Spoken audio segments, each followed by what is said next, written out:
राष्ट्रीय स्वास्थ्य मिशन के तहत संविदा पर कार्यरत कर्मचारियों ने संविदा संघ उत्तर प्रदेश के बैनर चले सीएम को संबोधित 5 सूत्रीय ज्ञापन सामुदायिक स्वास्थ्य केंद्र खलीलाबाद और लोहरसन में तैनात अधीक्षक को ज्ञापन सौंपा।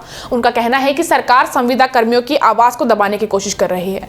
क्या है पूरा मामला, देखिए हमारी खास रिपोर्ट। आपको बताते चले कि पूरा मामला संत कबीरनगर जनपद विभिन्न सामुदायिक स्वास्थ्य केंद्रों पर एएनएम संविदा संघ के बैनर तले संविदा स्वास्थ्य कर्मचारी खलीलाबाद सामुदायिक स्वास्थ्य केंद्र और लोहरसन स्वास्थ्य केंद्र पर प्रदर्शन किया गया। प्रदर्शन कर रही सुशीला शर्मा ने कहा कि सरकार ने संविदा कर्मियों की आवाज़ को दबाने के लिए एस्मा लगाया, जो उचित नहीं है। उन्होंने कहा कि संविदा कर्मचारियों ने कहा कि कार्यरत संविदा एएनएम को अधीनस्थ सेवा चयन आयोग के पीईटी से मुक्त रखा जाए और संविदा पर काम करने वाली एएनएम को नियमित पदों पर समायोजित किया जाए। जिन संविदा एएनएम की उम्र 45 वर्ष से ऊपर है, उनको नियमित पदों पर चयन प्रक्रिया में शामिल होने की अनुमति दी जाए। मेरा नाम सीमा शर्मा है। सर, हमारी मांगों को अनदेखा किया जा रहा है और हम चाहते हैं कि हमारी मांग सरकार तक पहुंचे। कि जो हमारी सरकार गूंगी बहरी और अंधी बन के बैठी हुई है, उनके कानों पे भी जूं रेंगना चाहिए। सर, हमारी मांगे ये हैं कि पहली मांग तो हमारी ये है कि हम सबको परमानेंट कर दिया जाए। अगर परमानेंट नहीं कर रहे हैं तो कम से कम सामान्य कार्य सामान्य वेतन तो कर ही दिया जाए।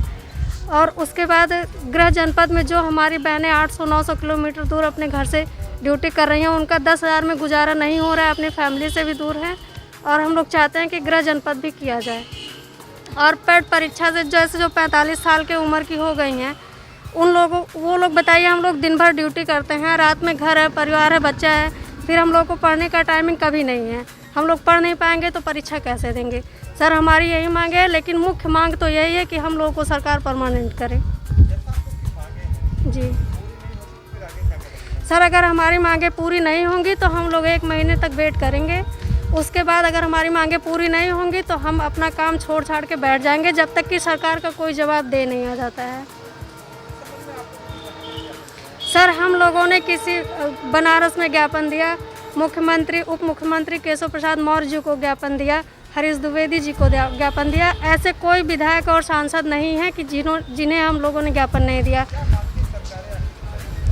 सर, सिर्फ सरकार ये चाहती है कि अगर हम 10,000 में अपना काम करवा ले रहे हैं तो हमको परमानेंट करने की क्या ज़रूरत है। लेकिन इस बार सरकार की मनमानी नहीं चलेगी।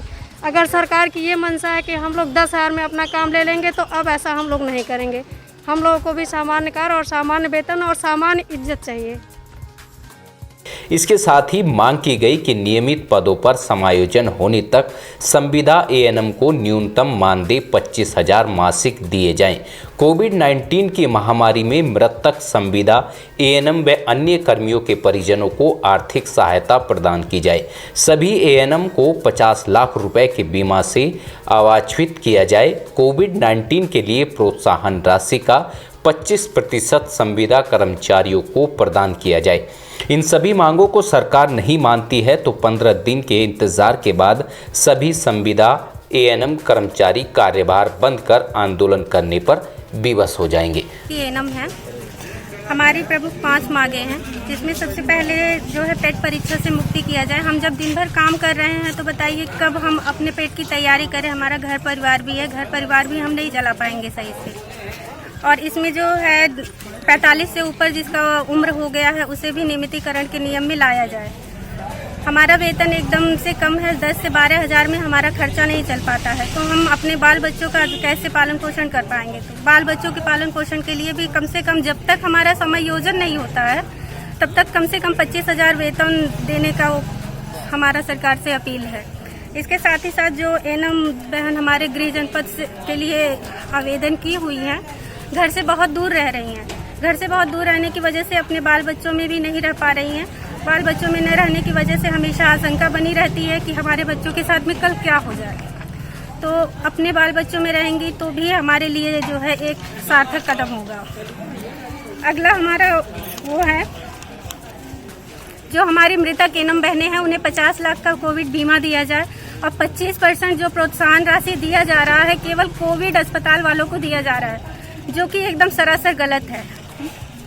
हम सीधे जो है क्षेत्र में जा करके, हमें नहीं पता होता है कि कौन कोविड से प्रभावित है कौन नहीं है, हम सबको टच करते हैं, हमें भी संक्रमण होने की आशंका हमेशा बनी रहती है। हमारे द्वारा हमारे बच्चों को भी फैल सकता है। तो बताइए हमारे लिए वह 25% प्रोत्साहन राशि क्यों नहीं है? यदि मांगे नहीं पूरी होती हैं तो आप लोग क्या करेंगे? अगर मांगे नहीं पूरी होंगी तो हम लोग आगे जो है 15 तारीख से काम ठप करने का पूरी तरह से तैयारी कर लिए हैं।